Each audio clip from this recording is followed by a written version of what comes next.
All right. Well, this is an exciting Beyond the Canvas conversation with Gamma because we're being joined by Gamma partner artist and my good friend Violet Bond live from Korea, showcasing her the Broken Portraits collection, as well as some of your other editions, I believe. Mhm. You know, it's so much bigger than that. That's the briefest of intros, but how fun is this? This was a little bit impromptu, but as is the way. Congratulations on all of this success and, being showcased IRL. We're going to talk about the importance of that. But, first off, how are you? How's Korea? How's Uncommon Gallery? This is Korea Blockchain Week. It's a big week in Korea. It's huge. I was actually at the conference yesterday, and I think for the first time ever, Korea Blockchain Week has just overtaken uh, Singapore as one of the biggest, if not the biggest, blockchain event in the world now. And it was massive. I got there at like 9 o'clock in the morning and I was thinking, oh, this is quite busy. And by the time I left, it was 3 floors of a hotel. Plus, I think there's 500 solo events, satellite events. And it's just monumental. Like, and everything from I create, like one guy that I spoke to, he was creating his own eco-friendly blockchain to do carbon offset, right through to Pokemon collecting. Like every iteration of crypto, like full dev through to way marketing PR side. And I think the diversity of that was really interesting. So yeah, I mean it's been huge, but it's wonderful to kind of have a home base in amongst all of that craziness. So I've been very grateful to be able to kind of come back and settle into art and into the gallery because I'm like, okay, that was nuts. Now I'm gonna go back and do some art things, which is good for my soul. Yeah, it sounds like, quite the stark contrast, but you get to go back to this beautiful gallery. It's Yeah, presented so nicely, but it's not yeah. just any old gallery. Your artwork is in the gallery, Violet. How did this happen? This is very special. Yeah, so in 2023, I exhibited here with an exhibition called Minted. And it was really the first time I'd ever exhibited in Korea. I actually exhibited on this screen, which was really beautiful. And a whole bunch of us exhibited on these gorgeous, square, very matte finish screens. And it led me to this point where I was like, I really want to exhibit in Korea again. I really want to explore this gallery space. One of the main reasons was actually because of this incredible screen here, which, it takes up half the gallery wall. And these are Bitcoin pieces that have been quite compressed. And so, because of that detail, I wanted to see them big. I wanted people to get that feeling of sort of Renaissance paintings where when you go close to something, you go really close to something and the image disappears. And then you go further away from something and you get a sense of the scale. And so, this particular gallery was really important to me. It felt like a place that was really pushing the envelope of the kind of traditional art space as well as what digital art could be, and also really just leaning into how you exhibit traditional art but doing it digitally. And so that's how I kind of I had been getting in touch with Uncommon for about 6 months. We talked about previous shows, we talked about what they had coming up, Korea Blockchain Week, blah, blah, blah. And then they had this 3 week opening. And so I was like, I can do that. I can do that. It was a stretch from Outback Australia, but they have an incredible team, and yeah, we got it done. So it was a stretch, but we got it done. Why was it a stretch out of curiosity? Yeah, look, honestly, as you know, like I live in Darwin, it's a very remote place, and to get 40 artworks in the correct orientation, with the correct rotation, with every QR code, with a website custom built, every single work inscribed, and making sure that all those things worked seamlessly for an audience is always a push. Like you never want someone to walk into a gallery and to say, oh, I love this work. And you go, yeah, it's not minted yet, or it's not linked properly, or, you want it to be so that when someone walks in the door, it's like it's on this marketplace, you can get it here, and it's this and it's that, and da da da da. And so making sure that technically it was very fluid and easy for people was really important to me. Not to mention that most of these screens in here are squares, which are beautiful, but the work is portrait because of the orientation of the scanner. So every single one had to be cropped to make sure that, the images looked correct, et cetera, et cetera, et cetera. So it was a bit of a technical push to make sure that it executed beautifully. And I think sometimes people, when they take on particularly solo shows, they underestimate the amount of work it is to just get the technical shit right? Like pixels by pixels, making sure that everything, when you put it on the screen, there's no black bands or edges or that rotations happen in time, blah, blah, blah. So making sure that the gallery could rely on my delivery and that everything was going to turn up here seamlessly was really important to me. Yeah, there's a lot to talk about there, particularly the solo show and the importance of things being displayed correctly and adeptly, Yeah. like you mentioned. I'm curious though. First off, is that how has it all been received? Art on Bitcoin, it's pretty foreign for people. Well, like it is amazing how much technical integration there is in Korea. Like, and I did a talk on this for a satellite event on Monday. And everywhere you go here, people are using screens to tell stories. People are using them in temples. When you get off the airport, people are showcasing Korean history in the street, and they're doing it digitally.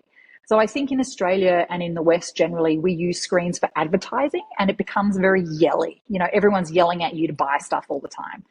And in Korea, you just don't feel that. You feel like there's this really seamless integration with the digital into daily life. And so making the jump to this is a digital exhibition, we had absolutely no issues with it. People accepted it completely. They're advertising NFTs here in the local shopping center. What is an NFT? This is what digital ownership looks like. So, and also, I know we've talked about this before, but the branding of Bitcoin, when you can say, oh, the work's on Bitcoin, people are like, oh, I know what Bitcoin is. I've heard of Bitcoin. So in some ways, even though ordinals are younger, the brand identity of Bitcoin is stronger. And so people can just like, oh, Bitcoin makes sense to me. Yeah, I know what this is. So it's a bit of a misnomer to put those two things together, but actually being on Bitcoin, I think, made the introduction easier from a stepping perspective. Yeah, that's actually, it's quite heartwarming to hear, but it's also no Yeah. surprise when you put it that way. It makes me feel that things are so much more backward here in comparison, Oh, which is interesting. totally. I mean, I think, Australia's got like a 2 in 5 crypto adoption, but I think when it comes to then the extension of ordinals or NFTs or art, there's a gulf there. Whereas I think in Korea, it's much more like, oh, they're all the same family. They're all the same thing. People just put them in the same soup. So the separation feels a lot less kind of profound. Yeah, and on that note, your work, this is a very specific, niche is kind of a funny way to put it, but it is a very unique collection. Something different to perhaps maybe they're exposed to in Korea, Mhm. a lot of countries really. There's a lot of Australia, there's a strong narrative with the scanner. How's the storytelling been for you? Oh, look, I mean, the lovely thing is that I actually brought the scanner with me. So this is our scanner set up here in the gallery. And we went out and I collected a whole bunch of materials in Korea. And so people have been coming into the gallery and they have been making their own scans. And that has made the storytelling really easy. People understand it's like this thing is dying, this thing is broken, I'm going to play with it. It manipulated people's faces and body parts. And I've shared quite a lot of those on Twitter. And that engagement point where people can touch the thing has just meant everyone has understood the narrative completely. And people's stylistic choices, have been fascinating. Like men will come in and the first thing they do is put their whole hand in the middle of the scanner. Like that's what men do. And women come in and they're like, okay, I want my hands to be all curlier. And, people that are nervous don't want to put their faces on, whereas people that are really confident are like, yeah, put my face in the whole thing. And so people's ability to use this technology storytelling themselves has also been really fun. And then the fact that we're using materials that are specific. So, these are Korean pines. And so they're specific to Korea. So all the work that's made here doesn't look like Australian work. It looks Korean. which is a lovely extension of that storytelling as well.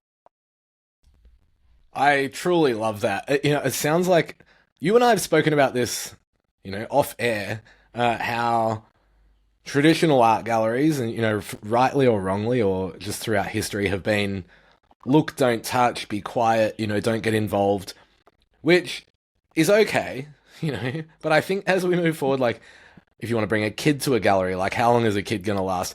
People coming to a gallery and being able to interact, chat to you, engage with the scanner, it will make Mm-hmm. it, it makes it all so much more cohesive and so much more enjoyable. And, perhaps like the time you spend in the gallery will be longer. That sounds like it's been very powerful, uh, very powerful kind of like situation for people. Yeah, and the other nice thing has been that it has it has sort of also a little bit of a shocking element because the scanner sounds terrible, right? It's like crunchy and there's sand in it and it sounds really bad. So when someone makes a scan, there's almost this little bit of like shock that it really is broken. And that also leaves an impression. I think people might think they're broken with Photoshop or it's metaphorically broken. But when they're actually listening to the scanner and it's like crunching its last crunch, I think the reaction for people is much more visceral, and it actually has made quite a few people sort of inhale in a very concerned way. And I think that that's been really fun too. Like, there's something that's quite performance about it. There's something that's very, it's still very performance art-y in its kind of shocking nature, which feels very at home for me. Has it been fun seeing the outputs? And like you said, this scanner's kind of like decaying as it goes. Yeah. That's part of the beautiful juxtaposition of preserving what it creates on Bitcoin. Is it going to get home? I think it's going to get home. I don't know how many more scans we're going to get. It will get home. It's definitely getting more crunchy as time goes on. But it's been, it's in the outputs are fascinating and are really interesting. And every person that has come, I have just airdropped them their outputs. So they've just walked home with the works that they have created. They're not on chain, they're not inscribed anywhere. They're just little digital postcards for people to take home with them. And some of them have been really ugly. Like some of them have been really, like one of the ladies who was gorgeous came in and the scanner managed to like break her half her face, and so she really looked like a witch. And she said, I look like a witch. And I said, oh, do you want to not take that one? And she said, no, I really want to take that one. So it's like even the way people respond to it has been unexpected. So that's been really fun too. Sounds like so much fun. I do wish I was there. And, you know, let's rewind a little bit. Mm-hmm.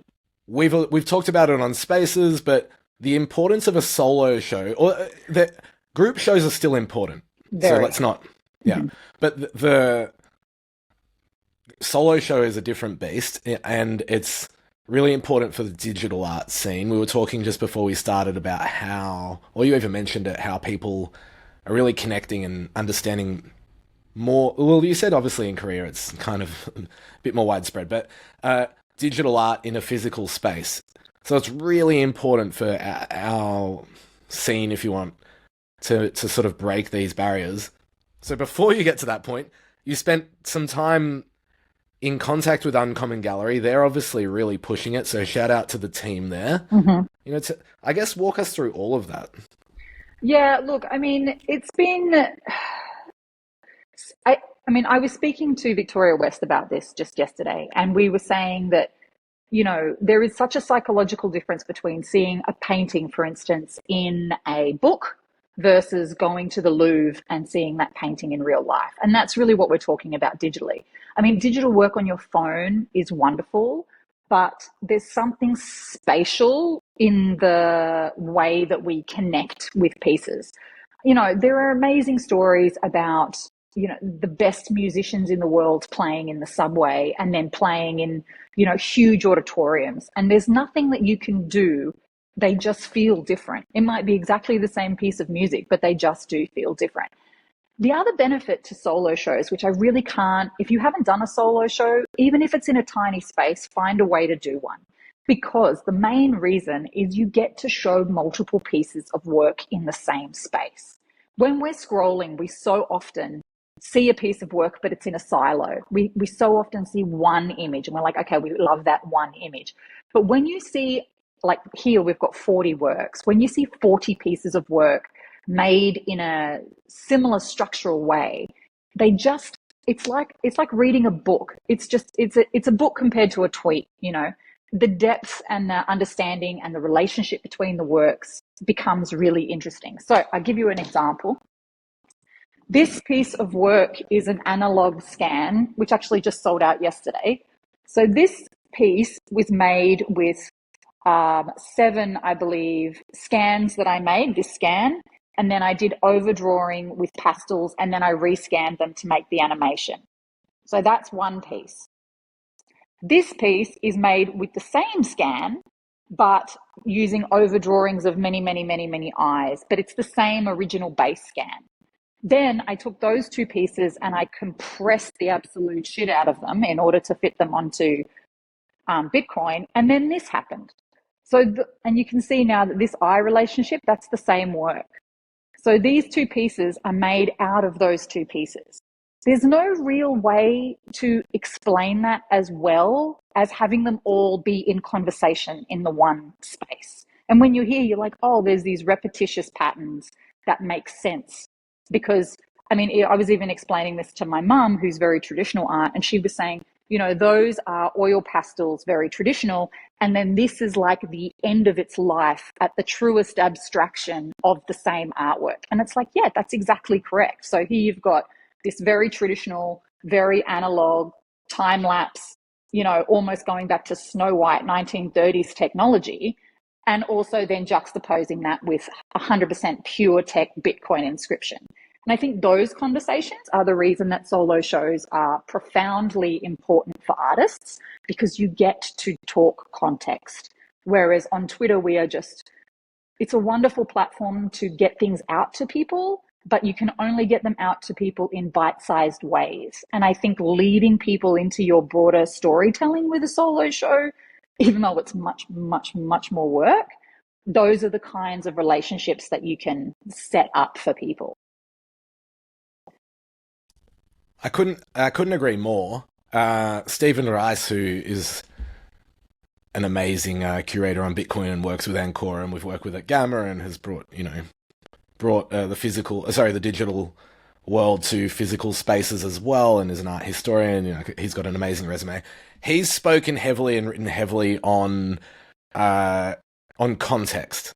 Mm-hmm. And how important it is in the digital space. And that's why, like, on-chain metadata and various things that we can do, you know, with parent-child and like this and that, we won't get technical, but is so important because you're preserving these works, and then in time, assuming, and we do presume, that Bitcoin is going to stick around, and that's why it's so powerful to inscribe one's art or one's legacy or whatever you're even inscribing. Could just be a little tidbit for yourself that you're never going to sell.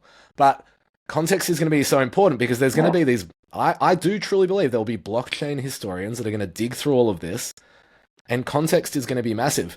So context now and then context in the future is so important. And I just think, yeah, it really resonates with me what you're saying. Have you had, has there been someone that's come in and it's like really rocked their world? They never even realized all this was possible. Were they sort of au fait with it? Like, what's the audience been like?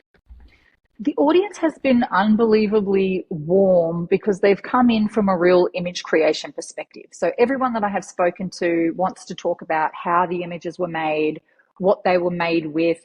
You know, you can't undervalue having a few snakes in the exhibition as an Australian and people wanting to know if they were real and where they came from, you know. But most people are just completely accepting of the fact that they're scanography and I'm an image maker. I mean, I still call myself a photographer, and people just accept that basically Bitcoin is the mechanics that allow you to build on, but the work itself is traditional art. You know, it's essentially it's a photography exhibition. It's just done in a very high-tech way. So people can access the imagery with pretty low kind of entry point awareness. And then once they're here, you talk to them about, you know, this is on Bitcoin and this is an ordinal and NFTs and blah, blah, blah. But in terms of the access, people are probably more interested in whether the snake was real than they are about, about the technical aspect. So I think humans be humaning, and then we just kind of guide them into the mechanics. Yeah, and that's totally okay. Like, there needs to be an in, there needs to be the hook. It's like, why am I here? It's amazing that they showed up, and then that's where they can learn. Like, it must feel very special, and also to be able to showcase your work. This is a very important legacy collection for you. Yeah, I mean, I was kind of wondering why I was so tired. When I got here, I was like, well, this seems very, I didn't go to America. It's only Asia. It's just down the road from us, not the end Well, of the world. probably because when you fly away from your kids and then your tiredness catches up with you. But That's by probably the true. Yeah, no, that's definitely a component for sure. sorry for cutting in. No, not at all. That's real. But I think the other part is that I looked back at since February of last year, I have had four major exhibitions on four continents. Three of them have been solo shows in physical spaces. I mean, it's one of the joys of this global space is that there is, I mean, Guillaume in Paris, who said, I can have a solo show for you in Paris, would just never have happened without the international nature of NFTs. It just wouldn't have occurred. I would not have been able to send 30 works to Korea and technically execute in the way that I had without the support of this kind of technology. It's just fundamentally impossible. And so many people said, why Korea? Why here? And I was like, because the technology here means that I can send files to exhibit in this beautiful space, and I don't have to lug 40 canvases and paper prints and framing to Korea. I mean, there is a truly elegant logistical part of exhibiting digitally with true ownership. And one of the things I will say that's very interesting about Korea, and I'm a little bit, I won't say concerned about it, but I think it's something as an industry we need to address, is I just went to the Museum of Modern Art here yesterday. And I would say every single wall encompassed something that was digital, every wall. So it was incredible. 30-foot screens, people using old tech, new tech. It's a very digital museum. None of them encompass true ownership. All of them had a licensing kind of old traditional purchasing arrangement, and none of that was truly on chain in terms of provenance or record keeping or licensing. And as a traditional artist person, that makes me a bit worried, because it's like, so we're going to go back to the days of sending emails with certificates of authenticity that are going to disappear into digital dust, and people's professional history that is so easy and accessible on chain. If we don't continue to push provenance, we're going to end up in a space where we're sending USBs and emails with certificates. And I'm kind of very passionate about reminding people about what on-chain provenance means for artists and why we should just pursue it at all costs. Yeah, it sort of makes my skin crawl a bit. Me I, too. I Yeah, same. and we're really pushing for it at Gamma, and it's amazing to have an artist like you who's, honestly organized this through your own means. We've obviously wanted to support as much as we can. Um, I remember, I'm not actually going to name them, but they're probably not watching, so I could. I contacted a gallery, very well-known gallery in Melbourne. Mhm. That'll do. Yeah. And they said, oh, and this is a place where they'll show digital art. And so, yeah, we have a long way to go because they take a lot of convincing. Who's just too suspicious, really. So, look, it's an opportunity, right? It's a challenge, but it's an opportunity. And I think we have to view it like that. It's incredible. So, again, like I am going to shout out Uncommon Gallery. I saw they reposted our live stream. Tell us about Uncommon Gallery. They must be awesome people. Like, this is brilliant. Look, the manager here, Hyman, and the ownership team who I met on Monday, there was a conference in the gallery, and they invited me to talk, and they had industry professionals come in from every corner of kind of crypto, digital ownership, AI, technology. But they have been as we all know in crypto, you can make things happen, but it's not always the most professional space in the universe. You know, there's often a lot of looseness, there's often a lot of, oh shit, do it yourself. Uncommon is the antithesis of that. Like, I knew the dimensions of every single screen, the rotation, pitch deck, organization, orientation, curation options, like everything that you could possibly want from the most high end traditional gallery, these guys have in the bag. And it made working, I mean, it would have been impossible to create this kind of show on my own in Outback Australia if I didn't have their brilliant partnership. It would just be impossible. Like, excellent communication, excellent technical skill, right down to like, do you want the lights higher or lower so that the work looks better? These are like, ask Victoria when we were in Miami, we're arguing with people about the color concentration on a screen. And here they're asking me about ambiance. Like, it, as an artist, things that bother artists don't always bother the technical people. Contrast, colorways on screens, all this sort of stuff that we're very particular about. Lots of the time, crypto people just don't give a shit about. A square artwork on a 16:9 screen, for instance, like just would never here, just would never. I'll give you an example. So if we go over to this gallery wall here, like this gallery wall is just like all of these screens are matte finish. They are contrasted beautifully, and every single one, there's no reflection anywhere. Every single one is beautifully framed. And it means that when you walk into this space, you feel like you're walking into a traditional gallery space as opposed to one that's crypto focused, which is why I say that like the space itself feels very fine art. It just happens to be digital. The digital is the secondary to the work. And I think for someone who comes from a traditional art background, that's very reassuring. I mean, these screens, I believe these are LG screens, but like you can see the centipedes in these screens, like those things are the things that make artists very happy. I mean, not to mention that when we were talking about technical perspectives, like we set up these screens so that every single person can go in and read descriptions of every single artwork. People can purchase directly on Gamma via QR codes.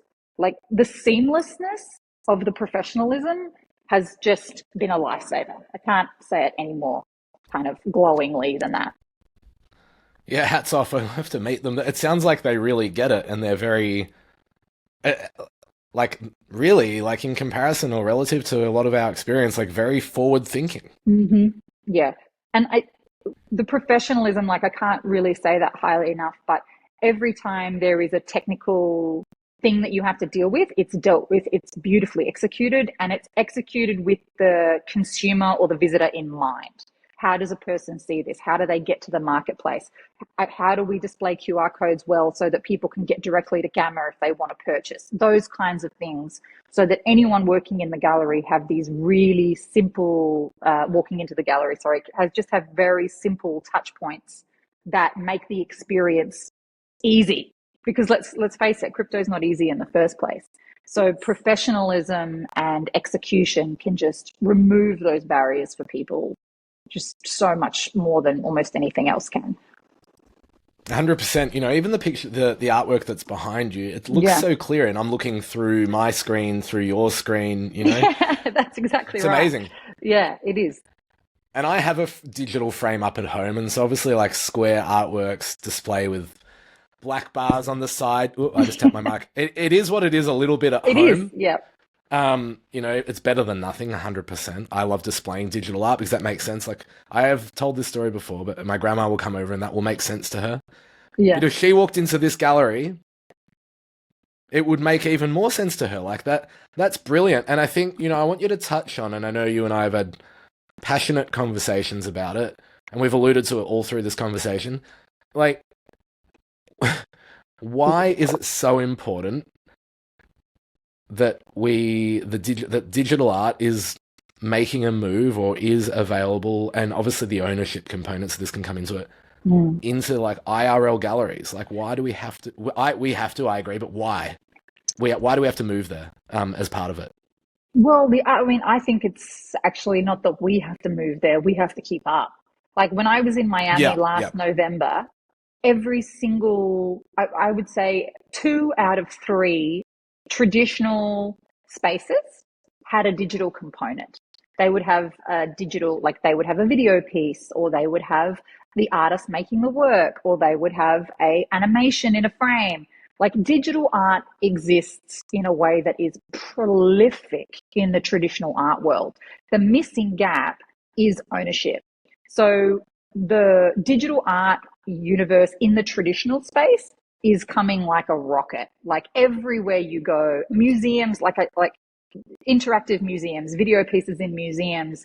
There was a GAN, a beautiful GAN display, GAN AI, huge project in the museum here, National Museum.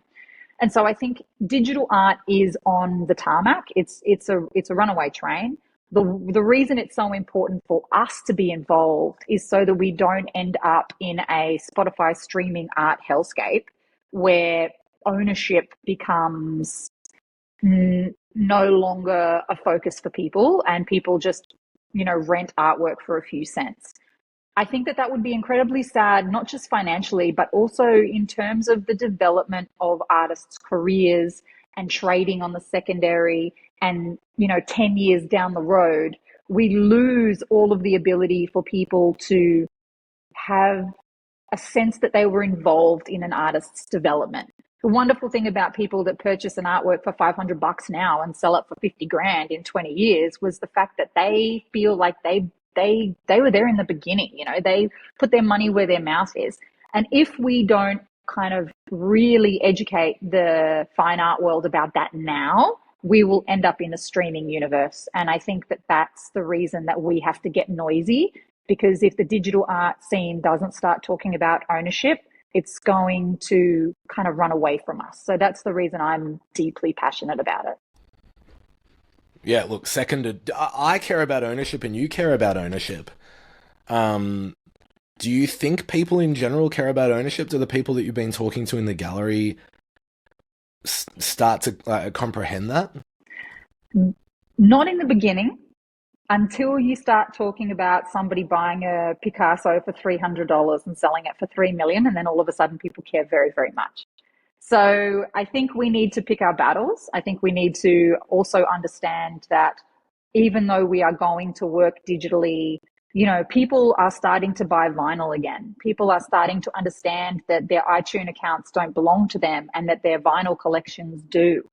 And people are having those ownership conversations all the time. So I think that we just need to make sure that we exist in those conversations. And one of the ways that we exist large scale to fine art in those conversations is to have physical shows. It just constantly reiterates why having physical shows matters, because it's an opportunity to say to people, you can buy this work, and when I'm super famous Picasso person in 30 years time, you can sell it. It belongs to you. You own it. And people don't think about it until you start talking about ownership of famous paintings being found in basements, and then people really care.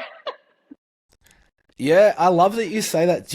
I'm curious. I would hazard a guess. It's a little bit speculative that these people who are not on Twitter every day and, logging onto Gamma every day, they've got, it's almost like they potentially more easily and naturally have longer time horizons for this ownership too, because I think in the space, this sort of like small space which we reside, time horizons aren't long enough, and art is a very long-term thing. A lot of people buy art perhaps never to sell it, but in 20 years, if, when you own a Violet Bond, and it's, and you think, and all of a sudden you see some Violet Bonds selling for a lot of money, you go, oh, I actually bought one of those in Korea. That is different. Yeah, maybe I'm wrong, but I feel like that's where time horizons really matter, and these more external people potentially have much longer time horizons for art, which is super healthy. Yeah, and I think that this is also part of the reason that I definitely exist in this space of I am a digital artist that uses blockchain and crypto. I am not a crypto native in that way. And going to the Korea Blockchain Week yesterday really highlighted that for me. I was very much like, we are actually a subset of people of that industry. And I think that moving into, I mean, this is what happens with maturing markets. You move into places where the market matures, the mechanics mature. And part of the reason I came to Bitcoin was because I knew the pace was slower. I knew the chain was older. I knew that people had, held Bitcoin for 11 years, like there is this sense of like the slow moving iron wheel, or the marble sculpture that is Bitcoin. And that was really attractive for me. It was very much like, I can chip away at this thing in a very marble sculpture kind of way because of the nature of BTC. And that's also really exciting, is that you accept the restrictions of the technology and you work to them, and then your work works to them. And I think that that's very interesting too. I think so too. And I meant to actually ask at the start, but better late than never. You know, for people who watch this after we publish it, but for the people who are tuned in, and there are a number of people tuned in, thanks for tuning in. It's such an an honor and a blessing. Yeah. Thanks for visiting us and Violet in Korea, showcasing her the Broken Portraits collection live and some of her other editions too. You know what is the Broken Portraits? I'll maybe show us in the gallery. We'll have a good walk around again, and then I'll pull up the collection on Gamma while when the time comes, and we can have a look at it on Gamma on the platform. But first, let's see it IRL and walk us through it. What is Okay. it? What's Well, it I all mean, about? yeah. So I feel like I missed it because I know it so well. I almost I was like, let's get into the rest of the stuff. Yeah. So in January this year, my father was actually scanning his slides from the Antarctic, and the scanner was doing a really terrible job. It was leaving these bright green lines through each one of the scans, and I was like, Dad, this scanner's really broken. Like, you can't do this anymore. You need a new scanner. I think the scanner's about 12 years old. And so we got to talking about, well, what is it good for now? And it really came into its own with, this was one of the first images that we produced, and the scanners created all of this warped identity. So so we brought the scanner with us to Korea, which is here. And this part of the scanner is really broken. Like, you can even sort of, it's very crunchy. And when you use it, it creates its own identity, which raised questions of, if technology breaks, does that make it more human? If you have a photocopier and it makes 1,000 photocopies exactly the same every single time, that's pretty boring. That's a machine doing what a machine does. But if it puts a crunky line in every single photocopy, all of a sudden it's unique and it's doing its own thing. So I started exploring that and working with that more and more, which really led to this body of work about humanity and machines, and if machines being broken makes them more like us. And so we put a body of work together, which encompasses some things like, this is a snake that died in my friend's garden. And the scanner, for some reason, didn't break very much during that scan. It's pretty good. It's got no real errors. It hasn't got much crunchiness. And then in this one, for instance, it's gone completely rogue, and it's just gone, and oh, can you hear me? I think I just lost you for a second. And so, okay. Yeah, so it's gone completely rogue here. So these rainbows are points where the RGB has just completely fractured every single one of these pixels. And these rainbows became, as time goes on, they became something that I just adore and I actually really look for now. It's like, oh, did it break properly? Are the rainbows there? And so this is another example where these rainbows are really a sign that the scanners fractured those pixels, and it's literally separated one layer of images from its kind of source code, which I have just found unbelievably interesting. So when I have looked for the work, if there are rainbows in the work, I'm always like, yes, it broke properly, which sounds silly, but it's the thing that I loved. And then the next element to this was that so many of these pieces look like early AI. And so many people had, like, especially this one, they're like, wow, that's so early AI. And that's also been really fascinating for me because early AI, in some ways, are very much like these portraits. Early AI didn't understand humanity, didn't understand people, didn't understand fingers or how we ate or our faces. Like it just was like, what are these mushy creatures? And so early AI is a conversation between us and the machine trying to fathom what we are. And so that really was another relationship that I loved, was the fact that when machines don't get it right, you end up with this kind of bizarreness or the ghost in the machine that I think becomes really interesting. Like in this piece, it's just decided that my face is just not important. Like it's just gotten rid of my face completely. I am now completely anonymous in this work. But that's what's interesting. I mean, if it was a perfect scan, it would not be as captivating as that image is. This is another example where it's just more rainbows and just total breakages for no apparent reason. It's just like it's just broken. But I think that's part of having this conversation also about our own mortality, is that when machines die, when humans die, there's this uniqueness. There's this thing that happens as we live and as we die. We create uniqueness in the world. And if our machines just work perfectly all the time and then one day stop working, well, you throw them in the trash because they did what they did and they're a machine. But all of a sudden, if you start to have a relationship with them, I mean, and lots of people have this with their cameras, they fall in love with the quirks of their camera, or they know where a spot on the lens is and they know it's their photograph. Like there are these marks when we have relationships with machines that make them far more human. So that was really what the show was about. Yeah, look, I love it so much. There's so much beauty in glitch and error. Yes. Uh, it's so natural, we every day we decay a little bit, like we're as good looking as we are, Violet, we're still decaying. Yeah. And it's it's so interesting because, it almost sounds like, yeah, okay, it's so obvious, but to preserve this almost death on Bitcoin and through like machine, like you said, almost looking like early AI, but also generative art because you don't Yes. know what it's going to generate. You have this, there are all these sort of like beautiful, like beautiful, I've forgotten the word, but things, strings, what's the word? Woven, what's something that Threads. you would weave? Threads. Oh, beautiful threads like woven through this Yes. collection. That it's just so fascinating. And then, like you said, yeah, on Bitcoin. Yeah, the Bitcoin element has almost, and I talked about this in my talk the other day. There's not that I ever want to get into the religious, but the fact that some of the animals, particularly like the snakes in this show, have died.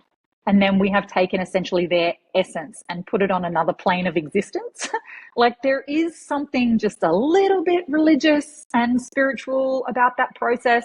But religious probably a bit too far, but talking about planes of reality. We're talking about the physical world, then we're talking about machine, and then we're talking about the cloud. And it's like, so is Bitcoin the version of heaven for digital images? Like, is that where the storage is? Like, so there's many threads, many layers of mortality, death, reincarnation, existence, etc., when you work with the unpredictable. And I think that for me is really interesting.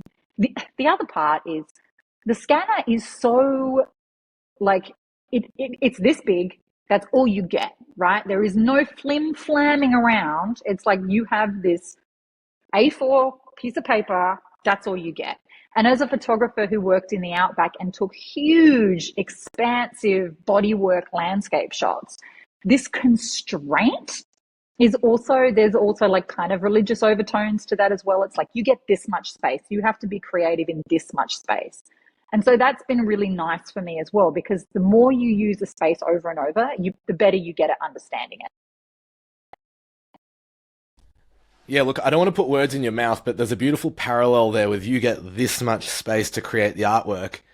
You only get this much space on Bitcoin to put the file. So Yes. I'm sure you've thought about that. Um, Again, fascinating. I look, it's not the first time and it won't be the last time that you hear people talk about spirituality and religiosity and Bitcoin. Hmm.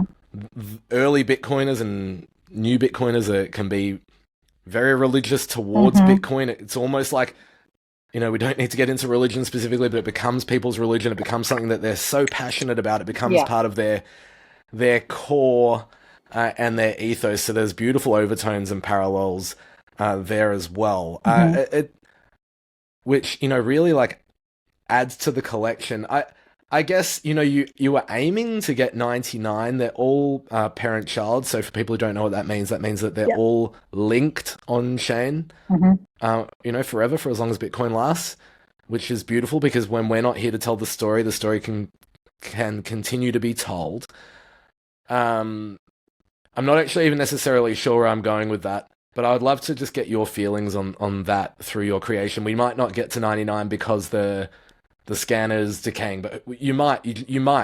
But Yeah. anyway, yeah, just Well, we're at 60 now, 50 are already on it's chain. huge. So we've got 60 pieces done.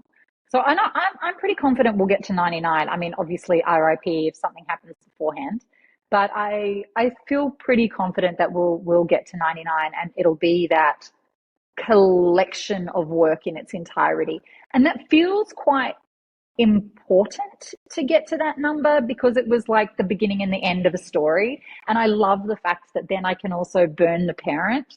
I was like, as soon as you told me that, it's just like, well, then you can burn the parent and it's done forever. I'm like, oh my God, it's so exciting. So it's also like, I don't feel like if the scanner died beforehand, I don't think I could ever burn the parent. I feel like I would have to leave it as this open door as a bit of a testament. Whereas if the scanner makes it, then I feel like I can burn the parent and even like sort of bury the scanner. You know what I mean? It'd be like, you did your job, well done. And that'll be the end of something tied up with a bow. Yeah, so we're at 60-ish now. Like I said, 50 minted for this collection. So I don't know. I think we'll get there. But it was also at the beginning of this year, it was lovely as someone who is inspired by so much, which I am, to have this really succinct focus. And so every time somebody asked me what I was working on, I could talk about this thing. And every time I needed inspiration, I put it in the context of this scanner. And it really meant that I had a really clear focus this whole year. And that was quite refreshing. And then when this opportunity with Uncommon came up, it was also just an extension of something that I'd been immersed in for 9 months.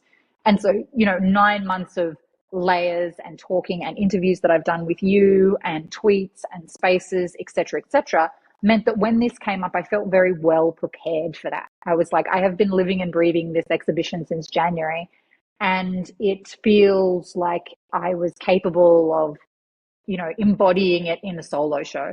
It was very last minute. The gallery had an opening. So, we had 3 weeks to put this show together. But it's a testament to if you've been working on something for 9 months, it's like, oh no, that's just the end result. But if you're deep in it, then it's much easier than saying, oh, you've got a show in 3 weeks, go and come up with an idea. And so the only reason I could really do the show in the time frame was because I was like, well, I've been living and breathing this show now for 9 months. So I feel like I'm across it. I feel like I can do the work. And that was very refreshing. Yeah. So I think we will get to 100. We'll have to see how it goes in customs and stuff. Yeah, there's a couple of things I want to touch on, which were points you brought up before on that note. It's funny about customs. Customs, they do a great job. I'm just saying, like, you can send digital files, inscriptions globally. Like, traveling with an art show Mm-hmm. is really hard. I don't know if people really reflect on how impactful that is, that you can have a digital show anywhere in the world. And of course, there's a lot of prep. I'm not downplaying all of the effort and time you would have spent doing it. But just like I can send Bitcoin to Korea, you can Mm-hmm. send the artwork to Mm-hmm. Korea. It's not going to get wrecked. You're not worried about it getting lost in the plane. You're not worried about the customs people mishandling it. Um, it all sounds very obvious, but I don't know if people reflect on that often. Oh, look, I mean, as somebody who worked in Indigenous art for 12 years, I mean, the biggest piece of art we ever shipped from the art center was 500 kilos. And we had to move it with a forklift, two barges, and two airplane carriers to get to Tasmania from Darwin, which is, 4,000 kilometers. the digital world is never lost on me. Like I have probably packed 10,000 cardboard boxes in my creative career, and yes, there is technical skill in the execution, but I remember getting boxes back from shows that had boot print holes in boxes that we just lost artwork. It just disappeared into the ether. Like that elegance of being able to send files and know that they're going to turn up beautifully and know that they're going to download perfectly and know that they're going to fit pixel to pixel on every single frame is a relief. And anyone who's ever done a bloody market or an art show or even a corner store, you know, can feel what it is to not have to do that kind of logistical shipping. The other part, though, is so many people are like, well, if it's digital, why have an exhibition? Why have a gallery show if it's digital? You can see it on your phone. It's like, because it's different. It's just different. And when you walk into a space like this one, which is made for digital work, and there are no bad chords showing, and all of the screens have no reflection, and the curation is done super well, it's not the same as seeing it on your phone. I will say, though, a really second best is digital galleries in the space. I know that you guys have one with Audi Galleries and on Cyber, but even if you don't have the opportunity to do a solo exhibition in a physical space, exhibit your work digitally. Put it in a gallery digitally. Let people see your context, the body of work. Like we said, the storytelling of having all the work together the way that you want to show it. Okay, so you don't have an opportunity to get to a solo show. Do it digitally for the time being because it's worth it. It's worth it. It's worth getting it off your phone and into a space as an artist. It's always worth it. And also, then you have to curate the bloody thing, which means in my case, I printed out every single one of these artworks, sat down with a pair of scissors and did that curation. And so you become a better curator when you have to create your own space because you're like, I love this piece, but it doesn't fit. Like there were so many pieces that I loved that just didn't fit in this exhibition, so they didn't make it. So I think that you have to, doing the work also makes you better at your work. Yeah, I appreciate that, and I appreciate the Audi Gallery shout out. That's my personal project on the side of Gamma. Just need to like clarify that that's not a Fair, Gamma thing, sorry. but Yeah. no, it's okay. I appreciate it nonetheless. It's something that I'm passionate about, of course. Yeah, look, again, you know, nothing even really needs to be like reiterated there. It's so true, and nothing beats seeing it in a gallery, or at least seeing it on a screen in your home.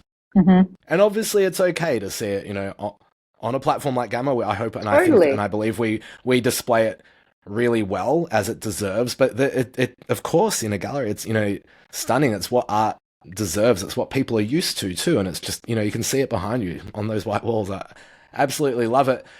It's so interesting, you know. Well, again, I keep like being like, we're gonna pull it up. It's like a tease. I'll pull it up after this question. Yeah, it's so interesting for you as an artist to have created these constrained pieces, Mm-hmm. um, compared to the videography and performance art and wide screen, you know, huge size photography and whatnot in the Outback. It really Mm-hmm. shows like the breadth of what you create, and you know, you can really hear the passion for this. Not that you aren't as passionate about your other work as well. Yeah. It's so interesting for you to have explored, you know, all of you in this regard. Yeah, actually, this was a piece of advice I had from a painter, a friend of mine who was an oil painter in Darwin, Jasmine Jan, wonderful oil painter, and she went through burnout, really serious burnout, and the way that she ended up getting back into art was by painting small. She'd always painted relatively big, and she went through this period where it was like it was a lot. And the way that she sort of talked to people about getting back into painting was starting small. And I think after doing three major shows last year, I was definitely at a point where creating big work felt like a lot, and yet focusing on snakes and centipedes and butterflies and mushrooms felt so tangible. It felt so doable. It felt so much like this was just in my everyday life. It felt very much like sort of um, noticing the little lives, which is something I've always been really passionate about. And so that became muscle memory. That became, I can tell this story. I know how to do this thing. You know, I don't have to go swimming with crocodiles in order to tell this story that I'm really passionate about. And so that was a real moment where I realized that you can make exceptional artwork in the very small, and you can display it very big.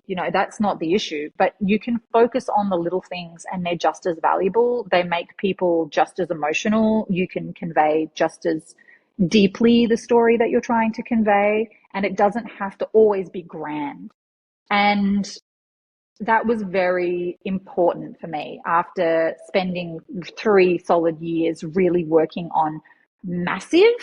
It was lovely to look at the shapes of a centipede, to, look at how light reflected off snake skin and be able to really focus on the beauty and the details. And that was a lovely change about this show.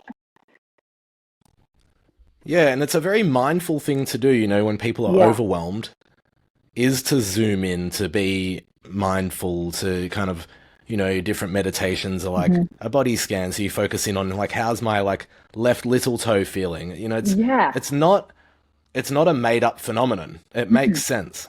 Yeah, it Um, absolutely does. And people say, focusing on a single emotion or focusing on a single space or focusing on something that makes you feel centered then allows you to go somewhere from that. And I think that's what happened with this body of work. It was like start at the point where you just feel inspired and then just go down the road. And so that was what was lovely. It was like I didn't have an end game for this when I started, but it was very much like I love doing this. I love this story. So I'm going to get on this train.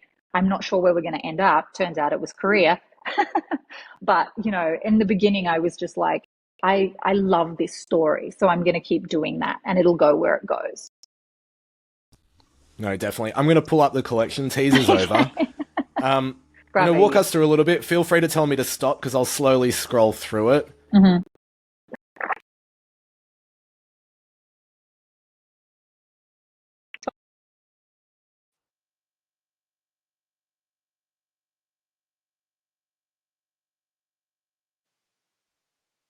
Oh, can you hear me? Yep, got you back. That's okay. We're Got we're you. operating from different countries. Here we see the broken portraits. We can see the Yeah. poster at the top, the first piece that you created. Yep. Yeah, that's right. Yeah, so that image actually, funnily enough, was also exhibited in Hong Kong by Super Chief like 4 days ago. So it's been and it was in Times Square a couple of weeks with Super Chief before that too. So it's becoming kind of the cover image of the body of work. And with good reason. It was one of the first scans I made, and it breaks down the whole feeling of life and death. Those are real goldfish that happen to just die in our fish pond during the wet season. And so they've been immortalized. So that was kind of the beginning of using animals in the work as well. It was like, here is this little immortalization. And also because I'm a photographer, the black and white felt really natural there. So yeah. And before you Oh, go along, and I yeah. can slowly scan through, it's interesting. We museums preserve dead, animals that have passed, dead animals. You look at Yes. specimens and things. There's almost like Hmm. a museum like quality to using animals and branches and Australiana, and like you said, even in Korea, you picked some of their native plants and things for people to Hmm. experiment with. That's quite interesting Absolutely. because it's getting sort of preserved a little with the scanner, and then really super preserved, super preserved. It's a bit rudimentary way to No, say it, it's but true though. yeah. You're right. Yeah. And I mean, I wanted to be a taxidermist. That's what I wanted to do with my life. I wanted to do taxidermy, or maybe what do they call them? Mortuariist, one of those people. And so those were the kinds of jobs that I really wanted to do. So I've always worked with death and memorialization and dead animals, etc. So that's been kind of a fluid part in all my bodies of work. And this body of work was no exception to that, except that I didn't go looking for any of these creatures. They were either given to me or we found them in our community. Like I said, the beautiful snake that features quite prominently in this died in my friend's garden, and she messaged me and she was like, "We found this beautiful snake. Would you like to honor him?" The same with the snake skin. So this was really a story about what was under our feet, what was in our immediate universe. And I know people might be terrified of that, being not Australians and thinking that there are just centipedes and snakes everywhere, but there kind of are. That's kind of true for where I live. So yeah, that was really important, was just to allow the things that I created with to just kind of come to me. And then when they came into my world, I would put them on the scanner. And that was a lovely part of the process. I've just got the kids in the background, so it might be a little bit of noise. But yeah, look, I live in Melbourne, so different part of the country to Violet. We have less snakes. There are still snakes and insects and whatnot. You probably just have to look a little bit harder for them. We don't want to scare anyone from visiting in Australia. It's an absolutely must-visit place. As we scan through, we see these really interesting ranges, like you showed us when you walked around the gallery, but of colour and then some monochrome work. Is the monochrome, is it coming out like that, or do you do some... There's no editing here, is there? There is a little bit of Photoshop editing, Yep. and it's often collage. So that piece that you've got featured there in the top right-hand corner, that scan came out color, but I've put the color on the top and then the black and white underneath. So it's two layers of the same scan. So it's just classic Photoshop collage. So, or the same with this colored piece with the eye down the bottom left, you can see that that's again, that's it. Yeah, so there's normal, the scan in the background, and then I've selected a single section and done that in many, many repetitions. So there is Photoshop work, but what I tried really hard to not do was to not get into a flow, which is what happens to artists. We make one thing we like, and then we make that same thing over and over and over again. And so I would have breaks in between the scanning process, because sometimes, so for instance, that bright yellow piece in the center is made with wattle flowers, and it's just wattle flower on the scanner, and then I've increased the light in Photoshop. So I wanted each piece to have its own feeling based on the scanner, not based on what I thought was good or bad. It was like the scanner did this error, and then I've used elements to enhance or bring down those errors. But the scanner's integrity, or the original work's integrity, had to be present. That was really super important. Yeah, absolutely. And I'm going to flick across to... Did it work? Yep. And we can see here just the covers of some of what else you've released, but that works because they're all editions. It was cool to see people collect the poster for Uncommon Gallery, and someone got the original one of one. That's very special. And we can see Strange Angels and Evening Sun, and the Eyes Have It. You and I spoke, maybe start with the Eyes Have It, because we spoke about, obviously we are totally okay to collect still images, but there's something about a GIF. It's a very old file format that you can't right-click, save and print, because it's not going to be moving. It's that's kind of like an interesting one of explaining why digital ownership works, because good luck owning something else, good luck owning, good luck printing off a GIF, pardon me. No, I couldn't be more correct. And it was important for me to do some moving images in this collection, because previously I'd been a video artist, and I've done so much work in performance and video. So it's like, how do you bring video to Bitcoin? Well, you can't really, because file sizes and et cetera, you can, but clunky, tricky, blah, blah. Whereas GIFs have this sense of, they're the true format of the internet, really, in lots of ways. And so the other lovely thing about these three works is they're all made from the same scan. So the same original scan that's in the Broken Portraits, these three editions are iterations of the same scan. And I'm actually a little bit challenged to see how many versions of that scan we can create different bodies of work from.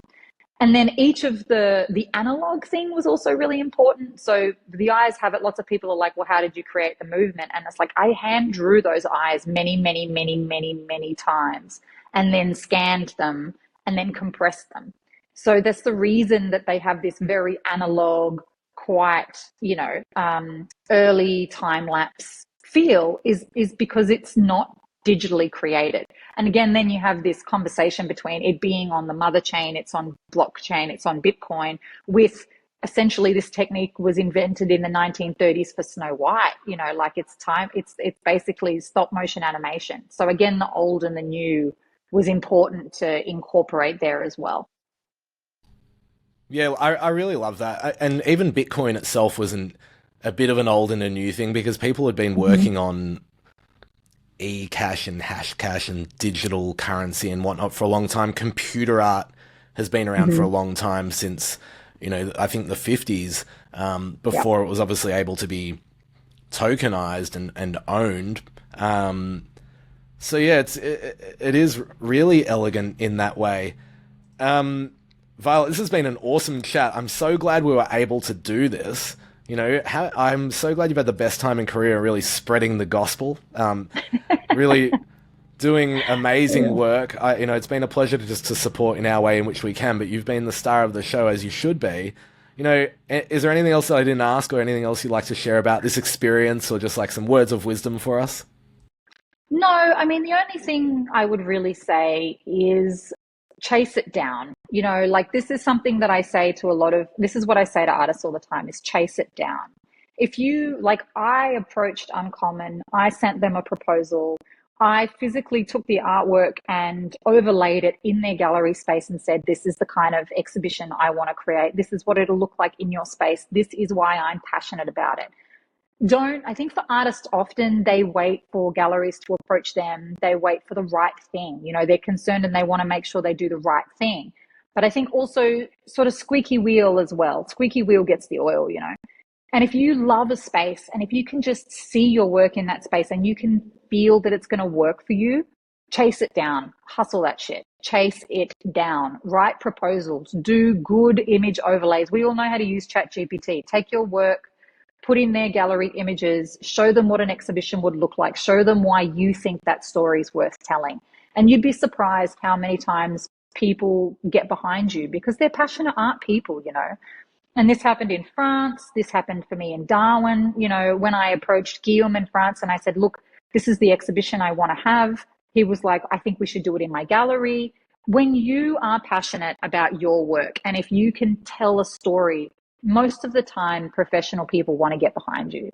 So I would say we all probably need to take more risk in the traditional art space and pitch our work beautifully and expect that people are willing to come down the road with us.